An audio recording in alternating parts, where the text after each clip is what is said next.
Next on the 5 o'clock report. They operate asymmetrically. There's no way I'd approach the Supreme Court with this case. You don't handcuff her and humiliate her. We're not going to be making any nuclear dust in Iran.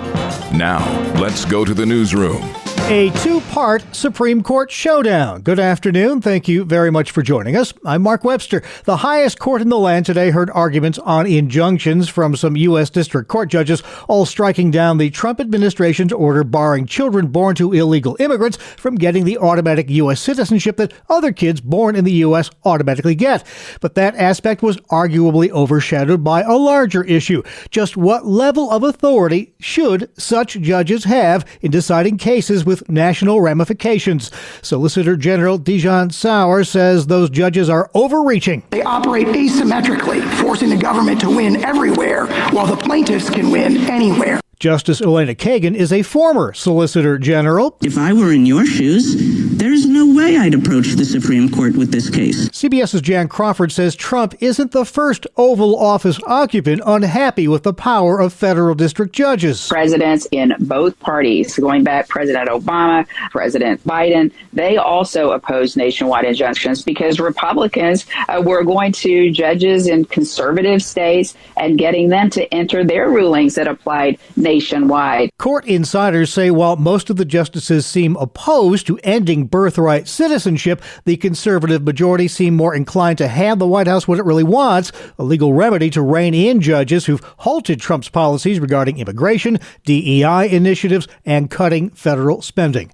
Another immigration-themed court case today, this one involving a judge on the wrong side of the law. Milwaukee Judge Hannah Deegan, who is accused of shielding an illegal immigrant in her courtroom from ICE agents. She was arrested last month and a federal grand jury has indicted her for allegedly helping an illegal immigrant inside her courtroom on a battery case avoid immigration agents by sneaking him out through a private exit.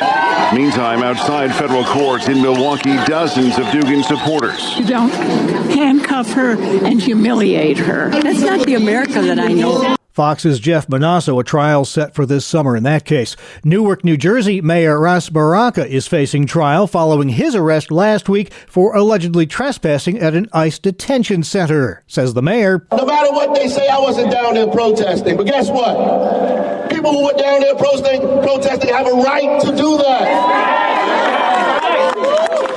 They have a right to do it, and I have a right to talk to them. Acting U.S. Attorney for New Jersey, Alana Habas, says Baraka ignored warnings from Homeland Security personnel to leave the detention center and willingly broke the law.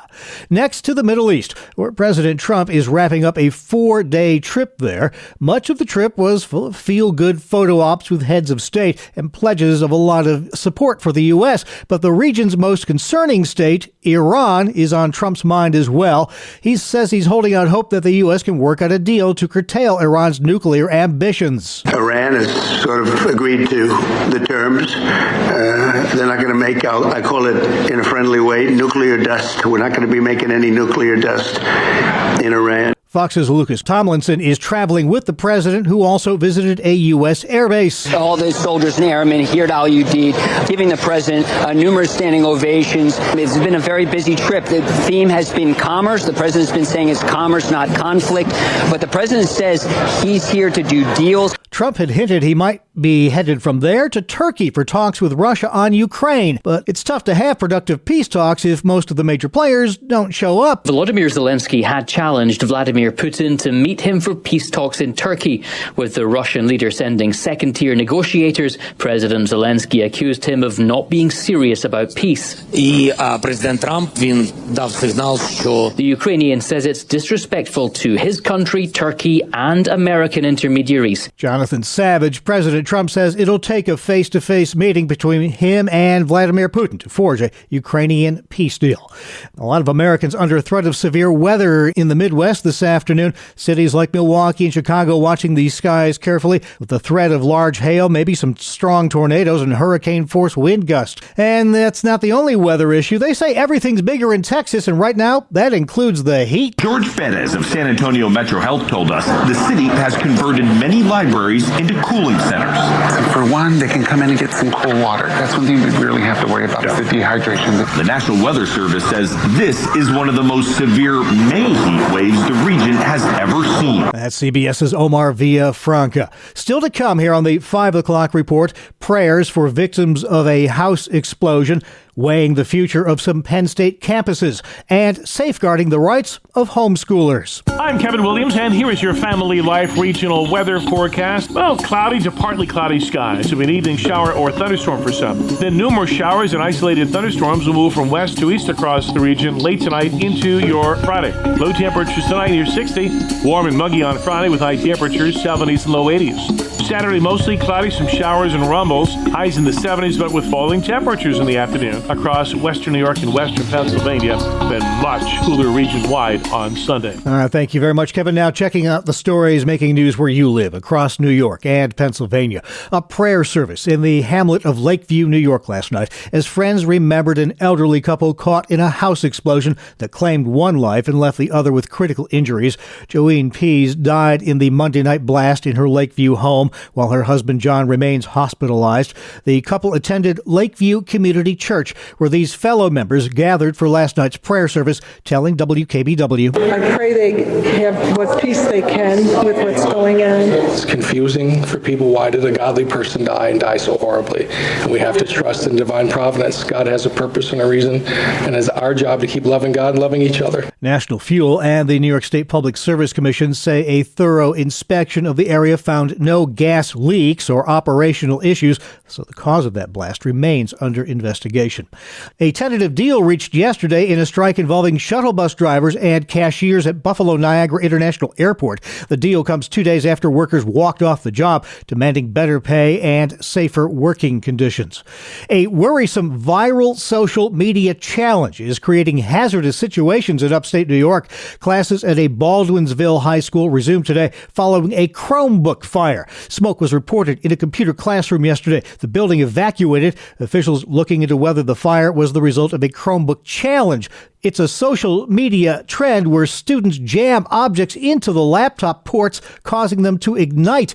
There was also an incident yesterday involving a smoking Chromebook in a Rochester school that sent one person to the hospital. Christopher Gindy with Albany-based Computer Crisis Incorporated tells WROC a computer fire presents multiple hazards, including the fire itself. The biggest thing that they can do is make sure that each classroom has a lithium-ion fire blanket available that they can smother it with. The fires can be extraordinarily hot, reaching 1,800 degrees Fahrenheit in some cases. Beyond the flames, he says another hazard is toxic fumes. Contained in those gases is hydrogen fluoride and carbon monoxide. Both are extraordinarily dangerous to the lungs. Several area school districts have sent messages home to parents and students warning of the dangers of the so-called Chromebook challenge.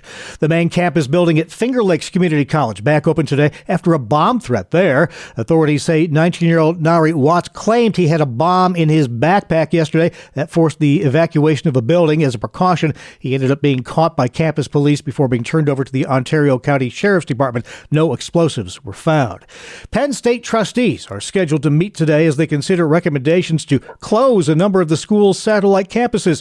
The university announced in February that a number of them were being considered for the chopping block due to financial struggles and declining enrollment. State Representative Scott Conklin tells WJAC lawmakers don't really hold much sway over Penn State in the matter. They're somewhat public, but they're still a private entity. So when you're looking at the growth within State College or the removing of any of those branch campuses, the legislature was not involved in the expansion of it, and we do not have that power to go in and decide what can close and what can't close. The campuses being considered for closure include New Kensington, Fayette, Shenango, DuBois, Mont Alto, Wilkes-Barre, and York. A bizarre grudge. That's how Pennsylvania U.S. Senator John Fetterman is framing reports quoting some former aides who voiced concerns over his mental state. Asked about it this week by video journalist Nicholas Balassi, the Democrat compared his situation to that of a character in the popular 1990 gangster film Goodfellas. Sounds like in the Goodfellas, you know, everyone takes a beating sometime. It was just a dumb hit piece, and we've all moved on. Fetterman was hospitalized in 2023 for clinical depression months after suffering a stroke. In a recent magazine article, a former chief of staff of his said Fetterman's been acting erratically and could pose a danger to himself. Some Republicans say Fetterman's being smeared by fellow Democrats for not towing the party line on issues like support for Israel. All right, up next, highlights from today's edition of Faith Under Fire as our Sarah Harnish speaks with attorney Will Estrada with the Homeschool Legal Defense Association on defending homeschoolers' rights. You are at the center of a homeschool rights case in Illinois right now, and we've watched it play out on news stations across the country. Parents there could face jail time if they don't meet new requirements laid out by the state on homeschool reporting. New York is also a volatile state to homeschool in. The Homeschool Legal Defense Association lists it as one of only 4 red states in the entire nation. Tell me about the letter of substantial equivalence bill that you are working on to protect homeschoolers in the Empire State that's in the legislature right now. It's great to be working with Leah and the homeschoolers who are defending homeschool freedom in Albany.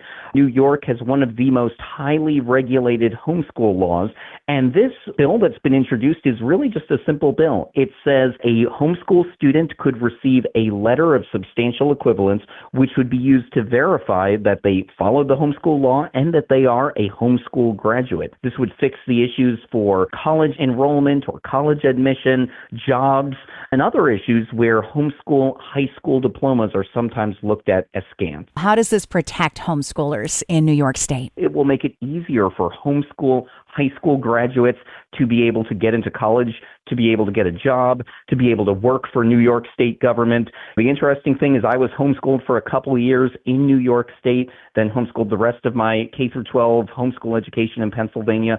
But I graduated with a Leah chapter in Binghamton, New York. And homeschool graduates, they do great work. Their homeschool parent-issued high school diplomas should not be treated as a second-class credential, and that's what this bill will fix.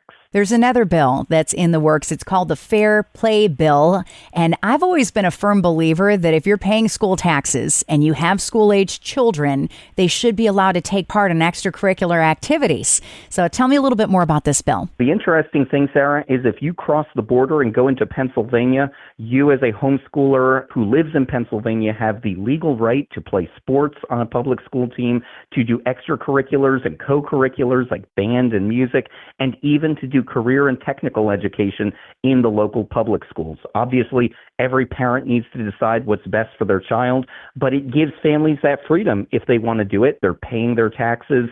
They really should not be discriminated against, and that's what this bill would seek to improve for New York State homeschoolers. Can you give me some specifics about what you're doing in Albany today? How do you get the ears of lawmakers when you're walking through the Capitol? Legislators love talking to kids and families, and they especially like it when they're talking to people who are not asking for more money, for major legislation. The message we have today in Albany is simple. Leave us alone. Treat homeschoolers fairly. That's attorney Will Estrada with the Homeschool Legal Defense Association, today's guest on Faith Under Fire. You can subscribe to, listen to, and share that in all of our original Family Life features in podcast form through Apple Podcasts, YouTube, Spotify, and at FamilyLife.org. This is the 5 o'clock report on Family Life. 1 Chronicles 16 reveals that giving is worship. It reads, "Ascribe to the Lord the glory due his name. Bring an offering and come before him. Worship the Lord in the splendor of holiness." Hi, I'm Rob West with your Faith and Finance Minute. We sometimes might forget that giving is worship and become complacent about it. But giving should fill our hearts with joy, just like singing our favorite worship song. God doesn't need our money, but he wants our hearts. Giving and worship glorify him as they should, but he's already far more glorious than anything we could add. Giving and worship are for our benefit. They define our relationship with him and align our hearts with his. So when you give, whether online, through an app, or another way, let your heart be joyful. You are worshiping the Lord. We can help you learn to manage your money according to biblical principles when you download the free FaithFi app. You'll find it on our website at faithfi.com. Still to come on the 5 o'clock report, one of the most famous documents in history turns up in a very unexpected place. I'm Kevin Williams, and here is your Family Life regional weather forecast. Our weather stays unsettled into the start of the weekend. Head of a cold front, it'll stay relatively warm and humid, but there'll be some showers and thunderstorms crossing the area from time to time. Behind the cold front, the skies begin to clear on Sunday, but the air turns much cooler as well. Here's our call for tonight. Well, cloudy to partly cloudy skies. There'll be an evening shower or thunderstorm for some. Then numerous showers and isolated thunderstorms will move from west to east across the region late tonight into your Friday. Low temperatures tonight near 60. Warm and muggy on Friday with high temperatures 70s and low 80s. Saturday mostly cloudy, some showers and rumbles. Highs in the 70s, but with falling temperatures in the afternoon across western New York and western Pennsylvania. Then much cooler region-wide on Sunday. Thank you very much, Kevin. Finally, at 5, any social studies student knows the Magna Carta is a cornerstone of Western law and civilization. Among other things, it promised the protection of church rights and access to swift and impartial justice. Most key U.S. foundational documents are based off of it. And a copy of the Magna Carta that's been sitting in a Harvard library for 80 years turns out to be one of the originals from 1300. The New York Times says the faded parchment was purchased by Harvard for about $27 in 1946, and it received little attention until about 2 years ago. That's when 2 British professors stumbled upon it by accident while looking through the school's digital archives. After some high-tech authenticating, they discovered it was one of the 7 original copies of the Magna Carta from over 700 years ago and could be worth millions of dollars. I'm Michael Kastner. A pretty nice return on investment there. That's the world we live in for Thursday, May 15th, 2025. Thank you again for joining us. I'm Mark Webster, Family Life News.